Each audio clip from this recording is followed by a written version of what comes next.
आज जो टॉपिक हम डिस्कस करने वाले हैं, जो नेक्स्ट डेफिनेशन है, जो हमने सीपीसी का जहां से हमने छोड़ा था, उसके आगे की कुछ बिंदु हैं जो हम डिस्कस करने वाले हैं।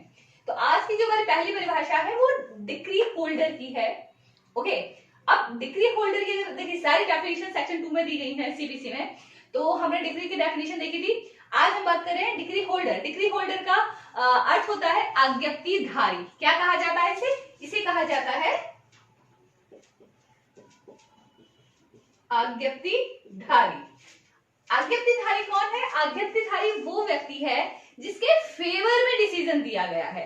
ओके, तो जब भी हम डिक्री होल्डर की बात करते हैं तो आपके सीधा सीधा आपके दिमाग में आ जाना चाहिए कि जो व्यक्ति केस जीता है, ओके, जिसने क्लेम किया था उसके फेवर में, मतलब पार्टी कोई भी जी सकती है, लेकिन जिसकी प्रेयर को कोर्ट ने समहाउ एक्सेप्ट कर लिया है। ओके, तो वो क्या कहलाता है? वो कहलाता है decree holder. Who is holding a decree, जिसके फेवर में डिसीजन दिया गया है। और जो व्यक्ति केस हार गया है, जिस पर बर्डन है, जिस पर ऑब्लिगेशन आता है, वो कहलाता है जजमेंट डेटर। इसे क्या कहा जाता है? इसे कहा जाता है निर्णीत ऋणी। क्या कहा जाता है? इसे कहा जाता है निर्णीत ऋणी। तो इस प्रकार से ये जो दो परिभाषाएं हैं आपको याद रखनी है कि अगर किसी व्यक्ति को कहा जाता है कि डिक्री होल्डर, मतलब वो केस जीता है, और ये है व्यक्ति जजमेंट डेटर, जिसके अगेंस्ट डिसीजन दिया गया है, जिसके विरुद्ध डिसीजन दिया गया है किसी भी कोर्ट के द्वारा। अब आते हैं परिभाषा पर।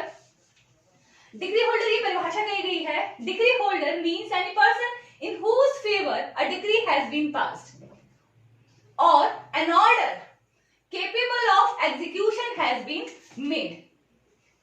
यानी डिक्री होल्डर में चाहे उस व्यक्ति के फेवर में डिक्री दी गई है या उस व्यक्ति के फेवर में ऑर्डर दिया गया है, दोनों शामिल है। ओके, तो ऐसा डिक्री होल्डर या आज्ञप्तिधारी वो व्यक्ति है जिसके फेवर में, जिसके पक्ष में आज्ञप्ति दी गई है या निष्पादन योग्य आदेश पारित किया गया है। ये परिभाषा है डिक्री होल्डर की। तो what is the meaning of decree holder? Decree holder is a person in whose favour a decision has been passed by the court, decision or the decree has been passed by the court or any order which is excusable. Okay, executable, okay, जिसको हम execute कर सकते हैं, निष्पादन कर सकते हैं, निष्पादनीय जिसे कहा जाता है, वो आदेश पारित किया गया हो, वो कहा जाएगा। Okay, now judgment debtor, same just opposite definition है इसकी। Judgment debtor means any person against whom a decree has been passed or an order capable of execution has been made। निर्णीत ऋणी वह व्यक्ति है जिसके विरुद्ध कोई आज्ञप्ति पारित की गई है या कोई निष्पादन योग्य आदेश पारित किया गया है। ओके, तो जो केस जीता ही इज डिक्री होल्डर, जो केस हारा वो जजमेंट डेटर। अब हम आते हैं अपनी नेक्स्ट डेफिनेशन पर। Okay, now legal representative. Who is legal representative? अब लीगल रिप्रेजेंटेटिव का अर्थ होता है वैध प्रतिनिधि। अब प्रतिनिधि की बात कहां से आ गई? हम लॉ में या सीपीसी में प्रतिनिधि क्यों पढ़ रहे हैं? उसका रीजन ये है कि सपोज ए ने बी के अगेंस्ट सूट फाइल किया, कोई भी civil matter, may be the recovery of possession of property, okay, may be any another suit, may be breach of contract, okay, या सेल से रिलेटेड स्पेसिफिक रिलीफ का कोई matter का कोई केस फाइल किया। तो जब भी कोई सूट फाइल किया जाता है, उस सूट को फाइल करते समय क्या होना चाहिए? दोनों पक्षकार होने चाहिए, ए ने बी के अगेंस्ट किया, ए और बी दोनों उपस्थित होने चाहिए। ठीक है, सपोज केस फाइल कर दिया गया, लेकिन बी की डेथ हो जाती है। Okay, A file the suit for the recovery of 10 lakh rupees from B, लेकिन बी के अगेंस्ट सूट फाइल कर दिया गया है, केस चल रहा है, बी की डेथ हो गई। अब क्या होगा? केस की स्थिति क्या होगी? केस खत्म हो जाएगा या चलता रहेगा? ए ने सूट फाइल किया था लेकिन ए की डेथ हो गई, क्या होगा? उसका जवाब होता है कि उन मामलों को कंटिन्यू किया जा सकता है। कैसे? लीगल रिप्रेजेंटेटिव के द्वारा। ए और बी दोनों की डेथ हो गई, ए और बी के रिप्रेजेंटेटिव, जहां पे रिकवरी है मनी की, प्रॉपर्टी की, ठीक है ना, ए और बी की जो रिप्रेजेंटेटिव है, वो जो वैध प्रतिनिधि है, वो उस मामले को कंटिन्यू कर सकते हैं। कैसे कर सकते हैं उसके बारे में आपको जानना होगा सबसे पहले कि वैध प्रतिनिधि आखिर है कौन। तो सबसे पहले सेक्शन 2(11) में the definition of legal representative is given. तो अब हम पढ़ते हैं पहले डेफिनेशन पूरी क्या लिखा गया है। डेफिनेशन में कहा गया है कि legal representative means a person who in law represents the estate of a deceased person. ठीक है, ऐसा व्यक्ति क्या करता है, जो करता है रिप्रेजेंट करता है, ओके, जो प्रतिनिधित्व करता है किसका, डिसीज्ड का। डिसीज्ड का अर्थ होता है मृत।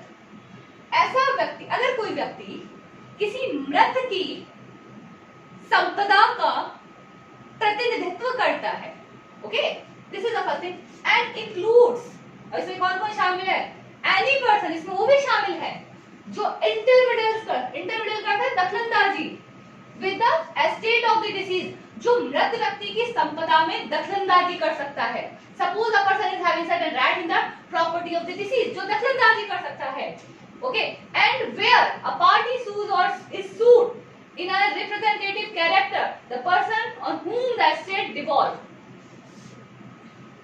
प्रॉपर्टी फाइनली जिसमें व्यक्ति में डिवॉल्व हो रही है या हो सकती है, यहाँ पे कोई भी हो सकता है जो व्यक्ति वाद कर रहा है या जिसके अगेंस्ट वाद किया जा रहा है। तो तीन बातें आपको सेक्शन 211 की लीगल रिप्रेजेंटेटिव की याद रखनी है। पहली बात क्या हुई, representation, the person who represents, the person who intermeddles, the person in whom property devolves, okay, property of the deceased devolves. So these are the three important part. तो इसको आप याद रख सकते हैं, represent, intermeddle and estate। तो ऐसा व्यक्ति जो किसी मृत व्यक्ति की संपदा को क्या करता है, रिप्रेजेंट कर रहा है, जिसमें दखलंदाजी कर रहा है या जिसमें संपदा निहित हो रही है, डिवॉल्व हो रही है, वह व्यक्ति क्या कहलाएगा, वो लीगल रिप्रेजेंटेटिव कहलाएगा। ओके, आपने इनहेरिटेंस के रूल पढ़े होंगे, उसमें लीगल हेयर पढ़ा होगा। तो जनरली क्या होगा, according to the matter legal heir किसका कौन होगा, वो सारे इनहेरिटेंस के रूल यहाँ पर अप्लाई हो जाते हैं। लेकिन सीपीसी में एज ए जनरल रूल हम वैध प्रतिनिधि उस व्यक्ति को मानेंगे जो रिप्रेजेंट करता है किसे, मृत व्यक्ति को, जो मृत व्यक्ति की संपदा में क्या करता है, इंटरमीडिएट यानी दखलंदाजी करता है, और जिसमें मृत व्यक्ति की संपदा डिवॉल्व होती है, निहित होती है, उसके मर जाने के बाद में वो व्यक्ति कहलाता है लीगल रिप्रेजेंटेटिव यानी वैध प्रतिनिधि। ओके, अब हम देखते हैं next definition. Okay, next definition is mesne profit, इसे मींस प्रॉफिट भी कहा जाता है। ठीक है, मेसने मींस जो भी आप कहें, लेकिन इसका अर्थ है मध्यवर्ती लाभ, मध्यवर्ती लाभ, बीच का लाभ। ये है क्या, सबसे पहली चीज जब हम बात करते हैं, ये जो कंसेप्ट है, जो मेसने प्रॉफिट का जो कंसेप्ट है, ये है रॉन्गफुल पोजीशन से रिलेटेड। यानी जहां पर आपका किसी प्रॉपर्टी पर आपका प्रॉपर्टी पर जो कब्जा है वो जायज नहीं है, गलत तरीके से आप किसी संपत्ति पर काबिज हैं। तो जब कोई व्यक्ति किसी की प्रॉपर्टी पर गलत तरीके से काबिज होता है और उससे वो फायदा भी लेता है, ओके, सपोज किसी मकान पर मेरा कब्जा है, ठीक है ना, मैंने ए के मकान पर कब्जा कर लिया, समहाउ कर लिया, रीजन बहुत सारे हो सकते हैं, हो सकता है पहले मैं किराएदार हूं, मैं खाली करने को तैयार नहीं हूं, तो अभी जो मेरा कब्जा हो गया वो गलत हो गया ना।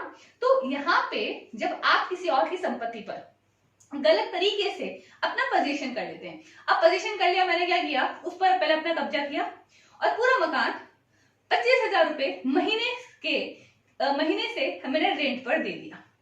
ठीक है, पहले तो मैंने गलत तरीके से, मैं रॉन्गफुल पोजीशन में हूं, दूसरा मैंने उससे क्या किया, पैसा कमाने के लिए किसी और का जो रॉन्गफुल पोजीशन वाली जो प्रॉपर्टी है मैंने थर्ड पार्टी को किराए पर दे दी, और अब मैं पिछले 6 महीने से हर महीने 25,000 रुपीज उस मकान से कमा रही हूं। तो मुझे इस संपत्ति पर रॉन्गफुल पोजीशन रखने के लिए और उस संपत्ति पर लाभ कमाने के लिए, ठीक है ना, जो भी मेरा प्रॉफिट हुआ है या उस प्रॉफिट का जो इंक्लूडिंग इंटरेस्ट, ठीक है ना, ये मेरी ड्यूटी है कि जब मेरा रॉन्गफुल पोजीशन जब कोर्ट में साबित हो जाएगा तो वो सारे लाभ मुझे उस व्यक्ति को देने होंगे जो एक्चुअली में उसका हकदार है। ये कंसेप्ट है मध्यवर्ती लाभ का, ये या मेसने प्रॉफिट का। ओके, तो मेसने प्रॉफिट क्या है, एक मध्य मतलब बीच का लाभ। बीच का लाभ कैसे, जो व्यक्ति उसका हकदार नहीं है, अगर उसे कोई लाभ हुआ है तो उसे क्या करना होगा, प्रॉफिट इंक्लूडिंग इंटरेस्ट अगर कोई है तो उसे लौटाना होगा। तो मेसने प्रॉफिट ऑफ प्रॉपर्टी, तो पहली बात तो ये संपत्ति से जुड़ा हुआ है, ठीक है ना, संपत्ति में किससे, पोजीशन से जुड़ा हुआ। तो मैसने प्रॉफिट का जो कंसेप्ट है, it is dealing with position, हम ओनरशिप की बात नहीं कर रहे हैं, ठीक है ना। तो मींस दोस प्रॉफिट्स, ठीक है, which the person in wrongful possession of such property actually receive, अगर उसने वास्तव में उसे कुछ मिला है, मुझे वास्तव में 6 महीने तक उस मकान से 25,000 रुपए का किराया मिला है, ठीक है, एक्चुअली में, तो इट मींस आपको वास्तव में मिलना चाहिए, इमेजिनरी नहीं है। सामने वाले को प्रूव करना होगा कि इसने मेरे मकान पर या जमीन पर या प्रॉपर्टी पर गलत कब्जा रखकर इतना लाभ कमाया है, ओके, एक्चुअली रिसीव और might with ordinary diligence have received therefrom together with the interest, okay, दूसरी बात important, उस पर ब्याज भी लिया जाएगा on such profit, but shall not include profit due to improvements made by the person in wrongful possession, ठीक है। तो पहली चीज, गलत तरीके से किसी प्रॉपर्टी पर आप कब्जा रखकर कोई लाभ कमाते हैं तो आपको वो लाभ इंटरेस्ट के साथ उसके हकदार व्यक्ति को देना होगा, ये एक बात होगी। दूसरी बात इसमें कही है कि सपोज मैंने जो मकान जिस पर मैंने कब्जा किया हुआ था उस पर मैं एक नई मंजिल बनाती हूँ, एक नया फ्लोर कंस्ट्रक्ट करती हूँ, ठीक है, मतलब मैंने अपना पैसा लगाया उसमें और उसके बाद मैं उसे किराए पे देती हूँ, ठीक है, मैंने अपना पैसा उस प्रॉपर्टी में लगाया है जिसकी मैं हकदार नहीं हूँ, ओके, तो उसके बाद अगर मैंने मुझे कोई लाभ होता है, ठीक है, वो इसमें शामिल नहीं है, वो मध्यवर्ती लाभ नहीं। मध्यवर्ती लाभ क्यों नहीं है, यहाँ पर मैंने अपना इन्वेस्टमेंट किया है। तो आपको जब भी डेफिनेशन याद रखनी है तो ये सेक्शन 212 की डेफिनेशन है। 212 की डेफिनेशन किसकी बात कर रही है, मैसने प्रॉफिट की। मैसने प्रॉफिट का अर्थ होता है मध्यवर्ती लाभ, कि जो व्यक्ति किसी प्रॉपर्टी का हकदार नहीं है वह व्यक्ति उस संपत्ति पर काबिज होकर उससे लाभ कमाता है, तो उसे उसके हकदार व्यक्ति को सारा पैसा लौटाना होगा। This is known as mesne profit, okay. तो हम नेक्स्ट क्लास में आगे के टॉपिक्स हैं सीपीसी के, वो हम देखेंगे। Thank you so much.